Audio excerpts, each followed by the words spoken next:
Hi, I'm Howard Pyle. I'm the founder of an organization called Experience Futures, and I'll tell you a little bit about that and what we do.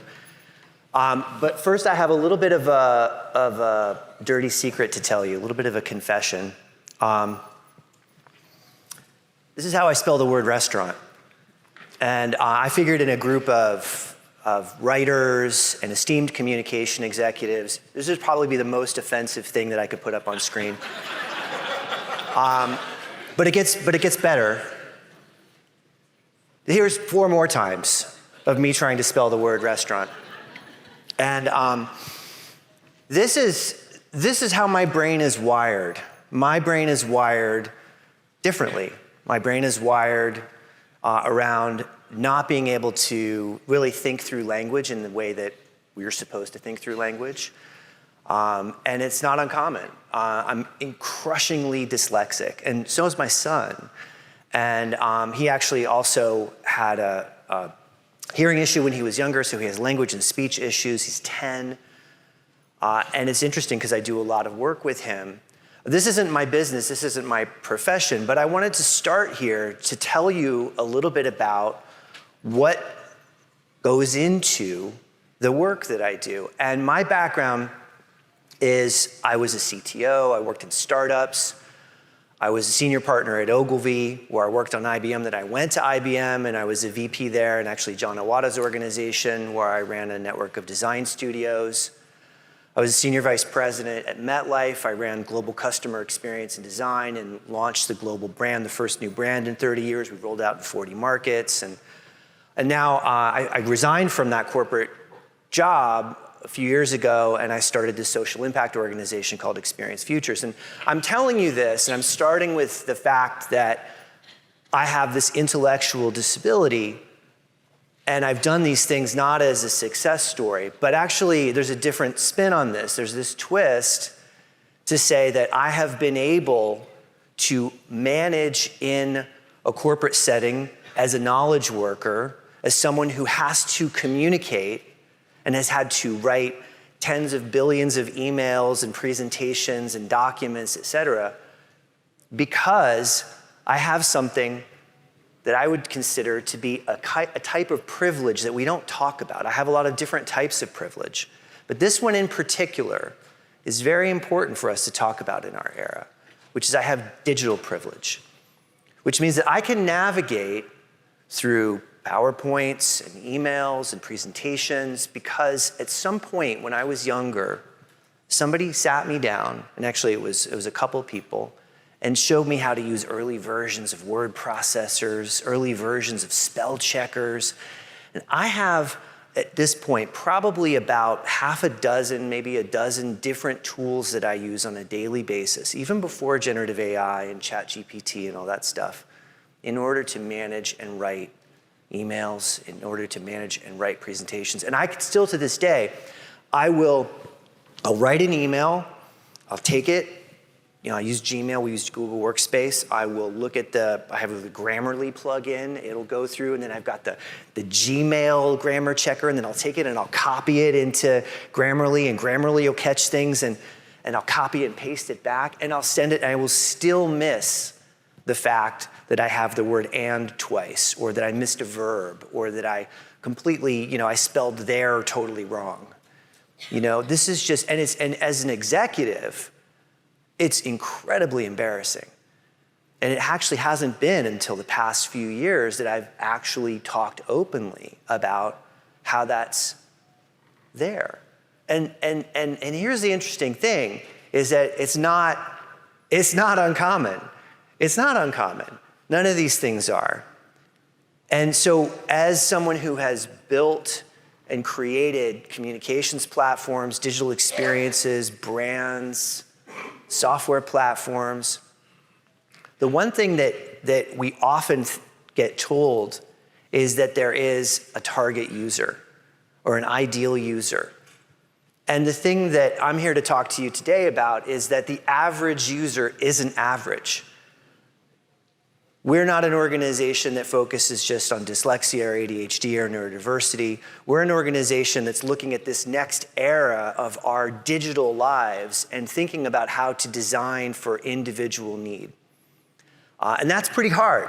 That's a hard thing to do. So 80% of internet users have very unique digital needs. So here's what I mean by that. So if you think about Gen Z, there's a lot of articles out recently, and those of you that focus on workplace and workplace enablement, they don't have training on antiquated interfaces like Excel or Xerox machines. They don't know necessarily how to use the interfaces. They don't know what that little floppy disk icon is, right? They're largely mobile-only users. Older users over the age of 55 have very specific digital needs. They need to be designed for, they need to be written for in specific ways. People with neurodiversity, people with physical disabilities need certain types of design and content presented to them so screen readers can access them and use them. And when you begin to rack these things up, you begin to see that there is no such thing as an average user. There's no such thing as a user that has the ideal set of buyer behavior, common profile, ability to understand your design, and oh, by the way, your organization is struggling just to maintain that one digital presence, that one digital product and service. So how are you going to manage that? How do you deal with that? That's like a problem that's too big to solve. So I want to tell you a little kind of context here. This is a woman named Ingrid Johnson. She lives in Colorado. And there was a story about her trying to access government benefits in the state of Colorado, and it happened to be unemployment in this case.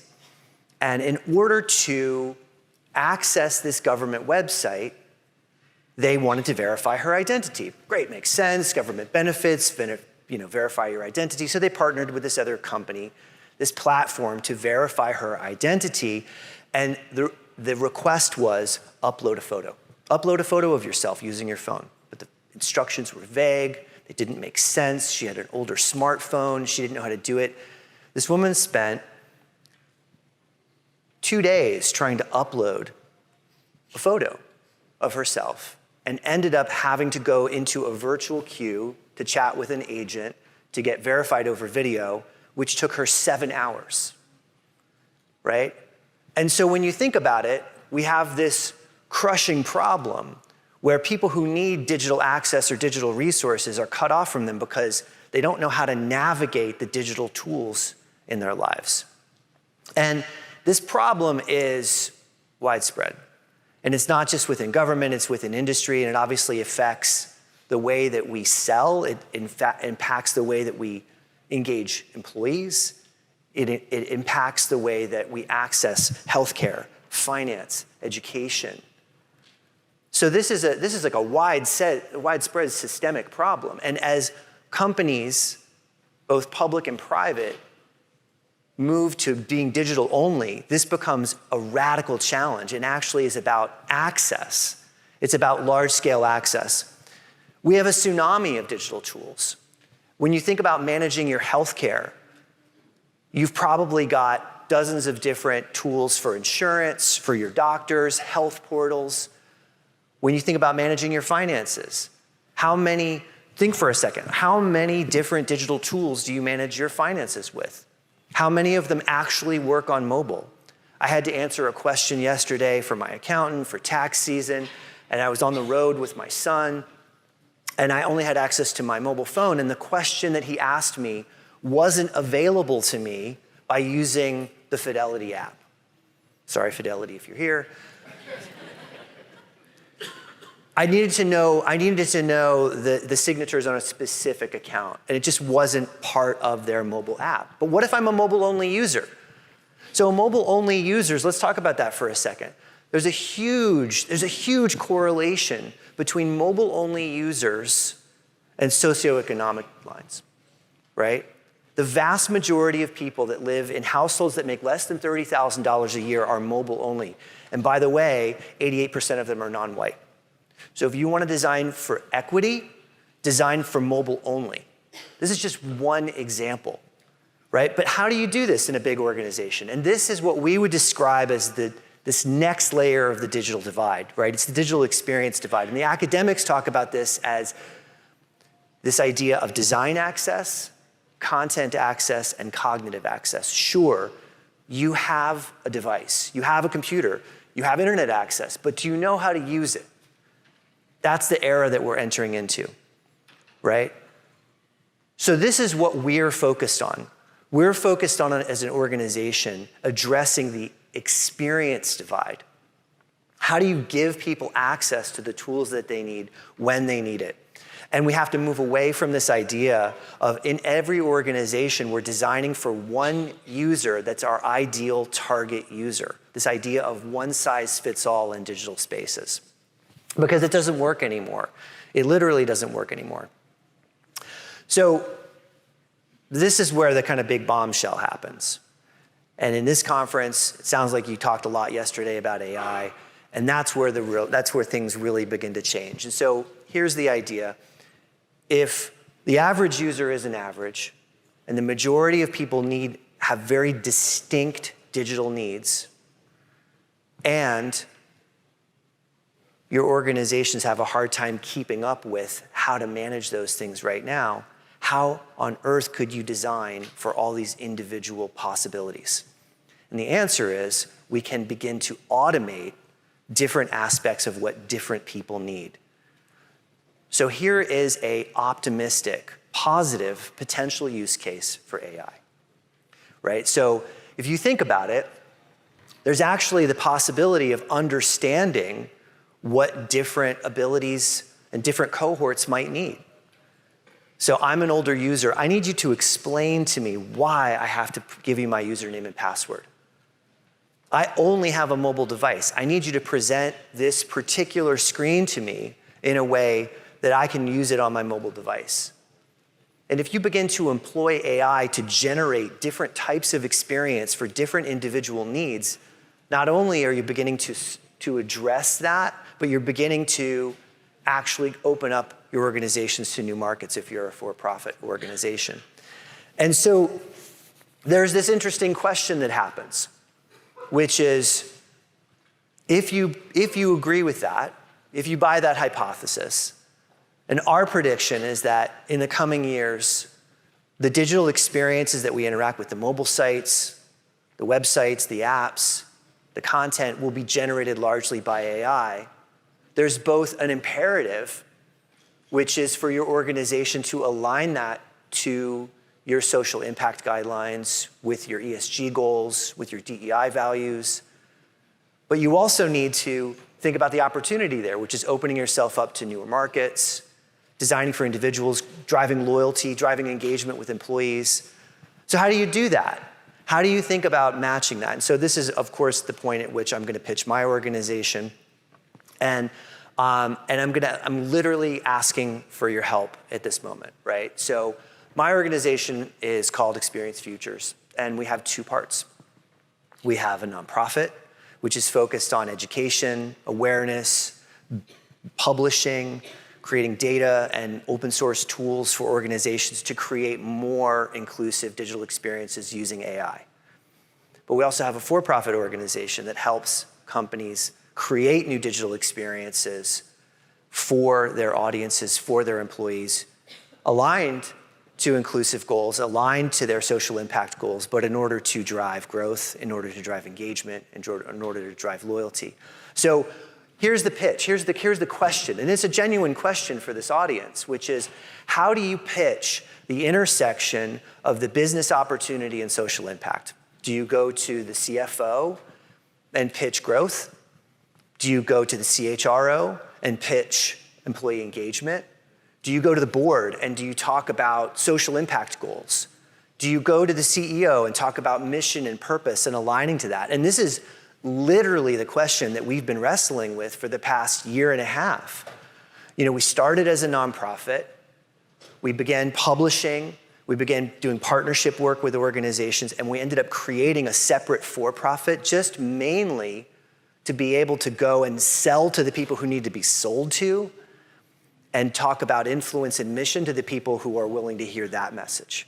Because it's very difficult to have the same conversation in both. And as someone who's been an executive at Fortune 100 companies, I can tell you right now, the thing that I will always find is that there's some people in the room that nod their head at the mission, and there's some people in the room that only nod their head at the dollars.